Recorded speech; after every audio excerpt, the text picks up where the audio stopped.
میں ان 4 باتوں کو وہ حیثیت دیتا ہوں کہ جیسے یہ آئین کا بنیادی ڈھانچہ ہے،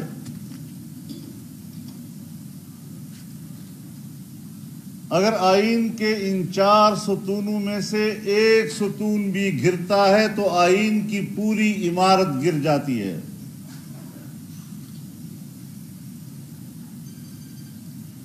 سب سے پہلے یہ ملک اسلامی،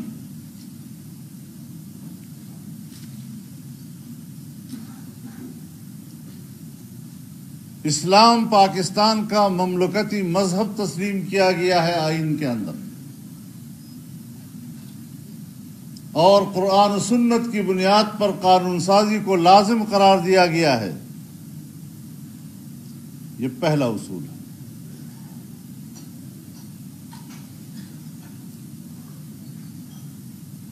دوسرا اصول،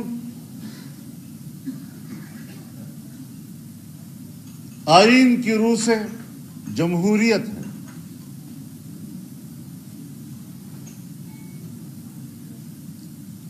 دنیا میں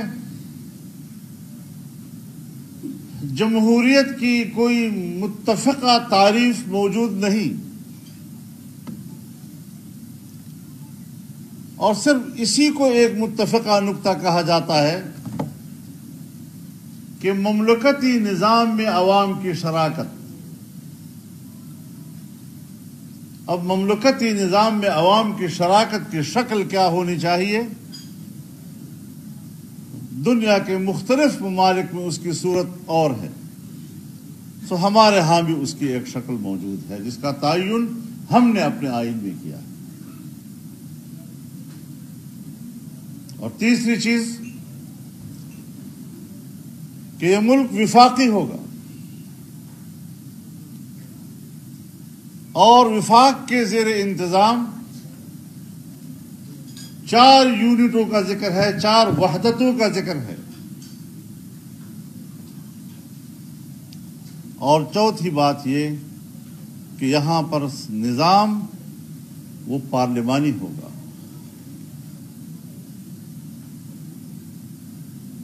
پارلیمنٹ بالاتر ہوگی، آئین سازی ہو یا قانون سازی، آئین میں ترمیم ہو یا قانون میں ترمیم، اس کا اختیار صرف عوام کے منتخب اسمبلیوں کو ہوگا۔ اب یہ وہ 4 بنیادی اصول ہیں جس کو ہم سن 1973 کے آئین کے ستون کہتے ہیں، اور سن 73 کا آئین، اس کو ہم ایک میثاق ملی سے تعبیر کرتے ہیں۔ ملک کے اندر صوبے موجود ہیں، ملک کے اندر قومیتیں موجود ہیں، ملک کے اندر صوبوں کے اپنے وسائل ہیں، ان وسائل کی اپنی شناخت ہے، خطے ہیں، ان خطوں کی اپنی شناخت ہے، ان کے وسائل کی اپنی شناخت ہے، اور اس حوالے سے ہر خطہ، ہر صوبہ اور ہر صوبے کے عوام، وہاں کے بچے اپنے وسائل کے خود مالک ہوں گے، اور اپنے وسائل پر سب سے پہلے حق ان کا ہوگا۔ ہم نے آئین میں اصولی طور پر اس کو تسلیم کیا ہے، لیکن ان 4 میں سے عملی طور پر کچھ بھی نہیں۔ ہم حکومتوں میں آ جاتے ہیں، اسمبلیاں بھی بن جاتی ہیں، ہم وزیر اعظم بھی بن جاتے ہیں، وزیر اعلیٰ بھی بن جاتے ہیں، لیکن میں ایک سوال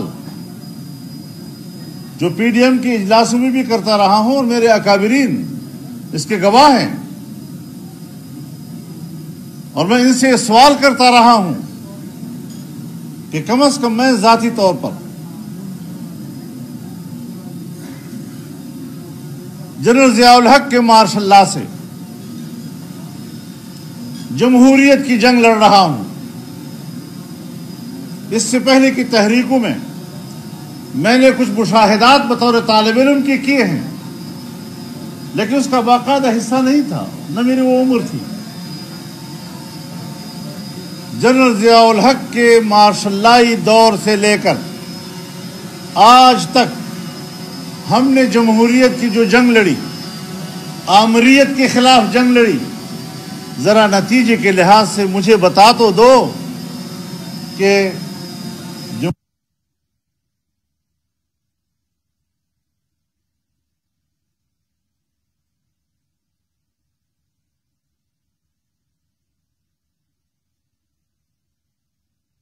چلی گئی ہے، اور اس کی کمزوری کی وجہ یہ ہے کہ ہم سیاستدان وہ مفاد پرست بھی بن جاتے ہیں، موقع پرست بھی بن جاتے ہیں، اور اپنی وقتی ضرورتوں کو اتنا اہم سمجھتے ہیں کہ ملک کے آئین کو بھی قربان کرتے ہیں اور ملک کی جمہوریت کو بھی قربان کرتے ہیں۔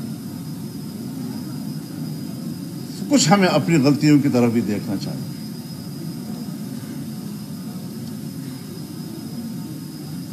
صرف کسی کو مورد الزام ٹھہرانا دنیا کی سیاسیات میں جبر کا ایک مستقل پہلو ہے۔ دنیا میں جبر کی بنیاد پر حکومتیں بھی قائم ہوتی ہیں اور جبر کی بنیاد پر حکومتیں چلتی بھی ہیں، لیکن جبر سے انصاف کی طرف لانا، عدل کی طرف لانا، اس کے لیے جب تک سیاستدانوں کا کردار نہیں ہوگا اور مؤثر کردار نہیں ہوگا، ایک کمٹمنٹ نہیں ہوگی، میں نہیں سمجھتا کہ خواب کبھی شرمندہ تعبیر ہو سکے۔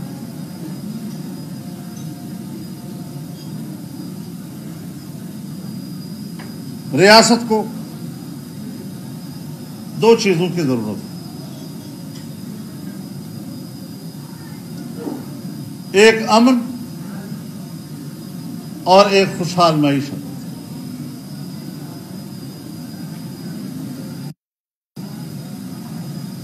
جب ہم لفظ امن استعمال کرتے ہیں تو یہ تین حروف کا ایک سب سے چھوٹا لفظ ہے،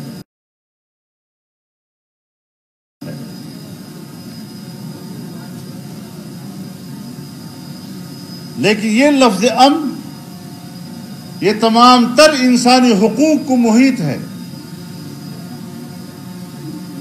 تمام انسانی حقوق کا احاطہ کرتا ہے، اور تمام انسانی حقوق تین چیزوں کے گرد گھومتی ہیں: انسان کی جان، انسان کا مال، انسان کی عزت و آبرو۔ دنیا جہان میں قانون بنتے ہیں ان تین شعبوں میں حقوق کے تحفظ کے لیے۔ تو حقدار کو حق دینا، اور اگر اس کی حق تلفی ہو تو اس کی تلافی کرنا، اس مقصد کے لیے قانون بنائے جاتے ہیں، آئین بنائے جاتے ہیں۔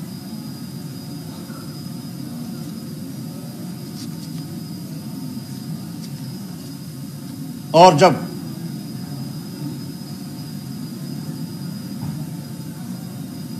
ہم بغاوت کرتے ہیں،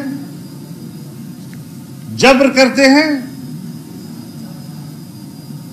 حقوق پر ڈاکہ ڈالتے ہیں، غلط پالیسیاں بناتے ہیں، تو پھر نتیجے میں ہمیں دو سزائیں ملتی ہیں، ایک بھوک کی صورت میں اور ایک بدامنی کی صورت میں۔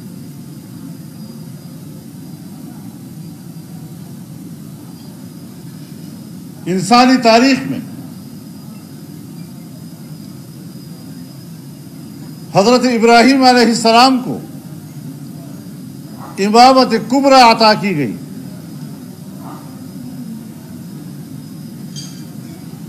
اللہ تعالی نے فرمایا انی جاعلک للناس اماما، میں تمہیں ساری انسانیت کا امام بنانے والا ہوں۔ اتنے عظیم منصب پر فائز ہونے کے بعد اب آپ کی ترجیحات میں فرق آ گیا، ذمہ داریوں کے حوالے سے۔ وہ حضرت ابراہیم جو شرک کے خلاف لڑتے رہے، توحید کی بات کرتے رہے، رب سے اپنے بندے کا رشتہ جوڑ رہے تھے، بتوں کو توڑ رہے تھے اور اس کی پاداش میں آگ میں جھونک دیے گئے۔ آج انسانیت کی امامت کا منصب عطا ہونے کے بعد نئی ذمہ داریوں کا احساس ہوا تو اللہ تعالی سے یوں مخاطب ہوتے ہیں، وَإِذْ قَالَ إِبْرَاهِيمُ رَبِّ اجْعَلْ هَٰذَا بَلَدًا آمِنًا وَارْزُقْ أَهْلَهُ مِنَ الثَّمَرَاتِ۔ اس شہر کو امن کا شہر بنا دے،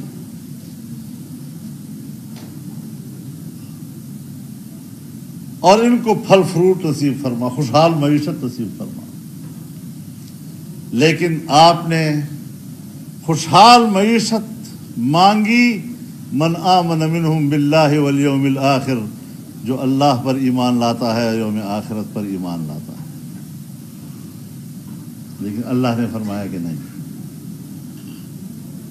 قال ومن کفر فأمتعہ قلیلا، جس نے میرا انکار کیا دنیا میں اس کو بھی دوں گا۔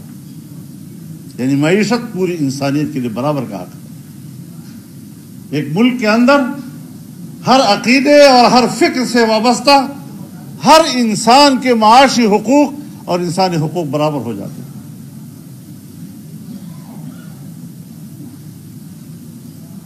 اب یہ حقوق کہاں ہیں؟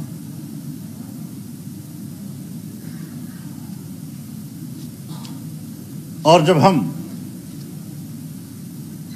اللہ تعالی کی نعمتوں کا انکار کرتے ہیں، کفران نعمت کرتے ہیں، تو خود رب العزت فرماتے ہیں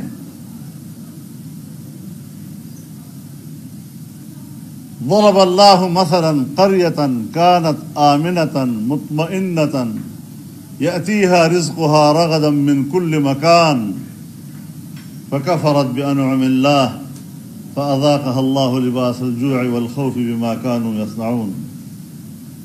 ایک آبادی کی اللہ مثال دیتے ہیں کہ وہ آبادی جہاں امن بھی تھا اور جہاں اطمینان بھی تھا، سکون کی زندگی گزر رہی تھی، ہر طرف امن و امان تھا، لیکن اس امن اور اطمینان کی علت کیا تھی؟ یأتیہا رزقها رغدا من کل مکان، ہر طرف سے رزق وہاں کھچ کھچ کے آ رہا تھا، خوشحال معیشت۔ لیکن انسان نے جب اس کا انکار کیا اللہ کی نعمتوں کا، تو پھر اللہ نے اس کو بھوک اور بدامنی کا مزہ چکھا دیا۔ تکوینی طور پر ہمیں ذرا صورتحال کا جائزہ لینا چاہیے۔ آج ہم کہاں کھڑے ہیں؟ کس مقام پر ہم کھڑے ہیں؟ خوف کے ہر طرف سائے منڈلا رہے ہیں، انسانی زندگی خطرے میں ہے، سمجھ میں نہیں آ رہا کہ اس کا حل کیا ہونا چاہیے۔ معیشت ڈوب چکی ہے ہماری، کس نے ڈوبی؟ کیوں ہم آج یہاں تک پہنچے کہ اب ہم سے اپنا ملک نہیں سنبھالا جا رہا؟ اور ہم تو انسان ہیں، ہم نے تو اپنے عقل اور تدبیر کی بنیاد پر نظام کی بہتری کے لیے حکمت عملی بنانی ہے، پالیسیاں بنانی ہیں، اوپر سے قدرتی آفت آ جائے تو کیا کر سکتے ہیں ہم؟ سیلاب کی تباہ کاریاں آ گئی، زلزلے کی تباہ کاریاں آئی ہیں، اور پوری دنیا مل کر بھی نہ اس کا راستہ روکنے کی طاقت رکھتی ہے، نہ اس کی تلافی کرنے کی طاقت رکھتی ہے۔ جتنی مدد آپ کر سکے ان کی، وہ آٹے میں نمک کے برابر۔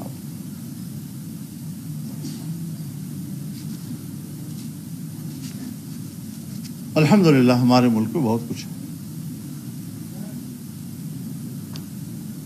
زمین کے اوپر بھی اللہ کی نعمتیں ہیں، زمین کے اندر بھی اللہ کی نعمتیں ہیں، لیکن ہمیں اس پر اختیار نہیں ہے۔ بلوچستان میں کیا کچھ نہیں ہے.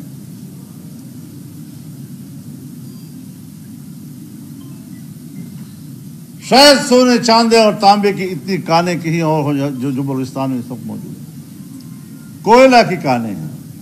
چولستان آپس کا بھرا ہوا ہے. وزیرستان ایشیا کا سب سے بڑا ذخیرہ ہے اس وقت،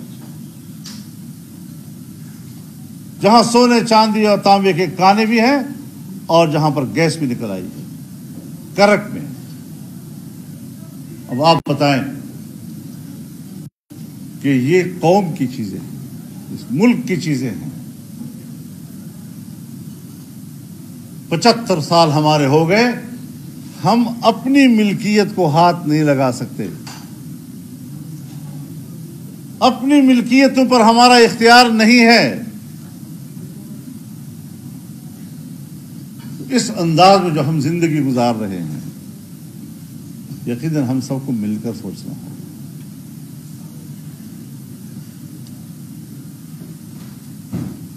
میں تو اس کے حق میں ہوں. میری بھی پارٹی ہے، ہم بھی چاہتے ہیں کہ ہم زیادہ سے زیادہ حصہ لیں. محمود خان ہم سے زیادہ حصہ لینا چاہتا ہے. مینگل صاحب بھی خواہش رکھتے ہیں. ادھر کھوڑا صاحب تو پھر سب کچھ لینا چاہتے ہیں. لیکن یہ خواہشات ہمیں چھوڑنی پڑیں گی. جس طرح آج پاکستان کی تاریخ کا سب سے بڑا اتحاد حکمران ہے، ان کو سر جوڑ کر سوچنا پڑے گا. اس میں بڑے سوچ فکر والے لوگ ہیں، ماہرین ہیں، ماہرین اقتصادیات ہیں، اور ہر طبقے کو مطمئن کرنا پڑے گا. بھوکا آدمی لڑتا ہے. پھر جب یہ سی پیک کا منصوبہ ہو رہا تھا تو کچھ معاملات ایسے آ گئے تھے کہ مجھے خود چائنا جانا پڑا اور وہاں کی قیادت سے بات کرنی پڑی. تو ان کا سب سے بڑا سوال یہ تھا کہ آپ کے ملک میں تو دہشت گردی ہے اور ان راستوں سے ہم گزریں گے تو یہ تو خوف ہوگا، اور کیسے یہ کامیاب ہوگا اتنا بڑا منصوبہ. تو میں نے ان سے کہا کہ جی آپ تو کمیونسٹ لوگ ہیں اور کمیونسٹ آف پارٹی چائنا کی حکومت ہے یہاں پر، اور آپ کا عقیدہ یہ ہے کہ معدہ خوشحال ہے تو سب ٹھیک ہے.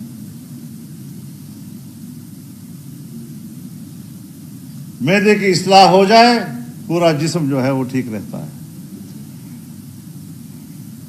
تو آپ اس پسماندہ علاقے سے جب اتنا بڑا منصوبہ گزاریں گے اور اس سے جب لوگوں کے روزگار کے مواقع پیدا ہوں گے اور لوگوں کی معیشت بہتر ہوگی تو وہی اس کا علاج ہوگا نا. تو ہم تو آپ کے پاس اسی چیز کا علاج کرنے کے لیے آئے ہیں. لیکن مشکل یہ ہے کہ پچھلے 3-3.5 سالوں میں ہم نے اس کو فریز کر دیا، اور امریکہ بہادر اس کی خارجہ پالیسی کا اس خطے میں، اس علاقے میں اس کی پالیسی کا محور بن گیا کہ اگر سی پیک کا کوئی حامی ہے تو وہ امریکہ کا مخالف، اور اگر سی پیک کا مخالف ہے تو وہ امریکہ کا دوست. سو پچھلی حکومت نے اس کو فریز کر کے امریکہ کے ساتھ غلامی کی کمٹمنٹ کی. آج ہم پھر اس کو شروع کر رہے ہیں، اثر نو شروع کر رہے ہیں. خارجہ پالیسی کبھی بھی جامد نہیں ہوا کرتی، اور خارجہ پالیسی کبھی بھی کسی جامد اصول کی بنیاد پر تشکیل نہیں دی جاتی. خارجہ پالیسی ہمیشہ اپنے ملک اور وطن کے مفادات کی گرد گھومتی ہے.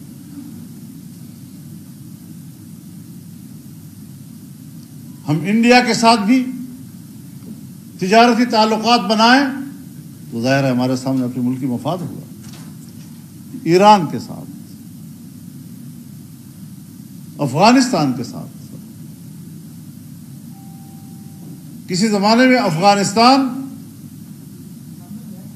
جنوب ایشیا کا دروازہ تھا، لیکن آج ہم پاکستان کو بھی اس کا دروازہ تصور کرتے ہیں۔ افغانستان اور پاکستان کی باہمی شراکت اور باہمی اعتماد اس پورے خطے میں امن و استحکام کا ذریعہ بن سکتا ہے، لیکن سن 1980 سے لے کر آج تک وہاں اضطراب ہے، بے قراری ہے۔ کب استقرار آئے گا، کب استقلال آئے گا، کب صورتحال ایسی بنے گی کہ ہم افغانستان کا استفادہ کر سکیں اور ہمارا استفادہ کر سکیں؟ ہم آج بھی ان فلسفوں میں گم ہیں۔ افغانستان میں حکومت ہے بھی اور نہیں بھی۔ ایک پڑوسی ہونے کے ناطے افغانستان سے جو ضرورتیں میری وابستہ ہیں اس کا امریکہ کو ادراک ہی نہیں ہے، شاید کسی اور کو بھی نہ ہو۔ ایران میرا پڑوسی ہے، پڑوس ممالک کے آپس میں 100 مشترکات ہوتی ہیں، ان پر بھی نظر رکھنی پڑتی ہے۔ ایک دو تنازع بھی ہوتے ہیں، لیکن اس کے لیے دونوں ملکوں کے بیچ میں کچھ پروٹوکولز ہوتے ہیں۔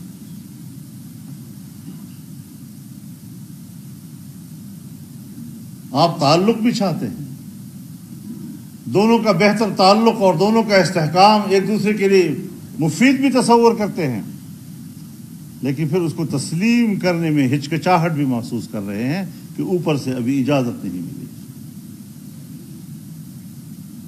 جب ہم اپنے مفادات کو اوپر کی اجازت سے وابستہ کر لیں، کس طرح یہ ملک آزاد ہوگا؟ کس طرح اس ملک کو جمہوریت کا استحکام ہوگا؟ کس طرح ہماری معیشت بہتر ہوگی؟ اور کس طرح ہمیں ایک پرامن ماحول ملے گا؟ ضرورت اس امر کی ہے کہ ہم ان امور پہ غور کریں، ان کی طرف جائیں۔ آج اگر ہم سردار عطا اللہ خان مینگل کا نام لیتے ہیں، آج وہ دنیا میں نہیں، لیکن سردار اختر جان صاحب اور ان کے رفقا نے ان کی یاد میں اس ریفرنس کا انعقاد کر کے کہ جس طرح ہم جو بڑوں کے جانشین کہلاتے ہیں یا ان کے وارث کہلاتے ہیں، اپنے بڑوں کو زندہ جاوید بنانے کے یہی طریقے ہیں۔ ان کی زندگی کو سمجھو، اس پر لکھو، اس پر بولو، تاکہ نئی نسل کو ان کے افکار اور خیالات منتقل ہو سکیں۔ اور پھر ان کی مرضی، وہ کون سی اچھی چیز چنتے ہیں، اور اگر ان کو کوئی چیز ناپسند ہے اس کو چھوڑ دیتے ہیں۔ خود ما صفا ودع ما قدر، ستھری چیز کو اٹھاؤ، اور اگر اس پر کوئی گرد و آلود ہے اور آپ کی نظر میں وہ قابل استعمال نہیں، چھوڑ دو، آپ کی مرضی ہے۔ لیکن ہم اکابرین کی جدوجہد اور قربانیوں سے بہت کچھ سیکھ سکتے ہیں۔ تو اس ملک کے لیے آئین بنانا، میثاق ملی، قانون کی بالادستی، آئین پر عمل درآمد، اللہ کے دیے ہوئے نظام کی پیروی، ایک جمہوری ماحول اور نظام مملکت میں عوام کی شراکت اور اس کے پیرامیٹرز، یہ سب چیزیں اس کو ہم بہتر طور پر استعمال کرنے کی پوزیشن میں آ سکتے ہیں، بشرطے کہ ہم ایک دوسرے کو سننے کے لیے تو تیار ہوں۔ جس وقت میں آپ کو سننے کے لیے آمادہ ہو جاؤں اور آپ مجھے سننے کے لیے آمادہ ہو جائیں، تو ہم ضرور اپنے مشترکات کا تعین کرنا ہے اور اپنے ملک کو آئین کی روشنی میں سمجھنا ہے۔ اگر ہم آئین کی روشنی میں اپنے ملک کو نہیں سمجھیں گے تو پھر چھینا جھپٹی ہوگی، پھر ہم ایک دوسرے کے حقوق کا خیال نہیں رکھ سکتے۔ تو ہماری یہی درخواست ہے کہ ہمارے اکابرین کی وہ خدمات جو ہمارے لیے مشعل راہ ہیں، ہم اس کی روشنی میں اپنے نئے مستقبل کو سنواریں، اپنا نیا مستقبل ہم بہتر انداز کے ساتھ تراشیں، اس پر آگے بڑھیں اور نئی نسلوں کو امن و آشتی نصیب کریں اور نئی نسلوں کو خوشحال معیشت اور ایک پرسکون اور اطمینان بخش زندگی، یہ ان کا ہمارے اوپر حق ہے۔ ہمیں سوچنا ہے کہ کوئی ہے جو اپنی اولاد کے بارے میں یہ سوچے کہ ان کی زندگی کرب میں ہو، دشمنیوں میں ہو، خون ریزیوں میں ہو، بھوک میں ہو اور پیاس میں ہو۔ اگر میں اپنے بچوں کے بارے میں نہیں سوچ سکتا تو مجھے پھر قوم کے بچوں کے بارے میں بھی وہی وتیرہ اختیار کرنا ہوگا۔ تو ہم بحیثیت باپ کے ہم اس قوم کے بچوں کے مستقبل کے کا حق ادا کر سکتے ہیں، ورنہ پھر زبانی باتیں ہیں، پھر ملتے رہیں گے اور بولتے رہیں گے اور اچھی اچھی باتیں کرنا کوئی مشکل بات نہیں ہے۔ اللہ تعالی ہمیں وہ راستہ نصیب فرمائے کہ جس راستے پہ چل کر ہم آنے والی نسلوں کو حفاظت مہیا کر سکیں، خوشحال زندگی مہیا کر سکیں اور پاکستان اور وطن کے لیے ہم استحکام کے راستے ڈھونڈ سکیں۔ وآخر دعوانا ان الحمد للہ رب العالمین۔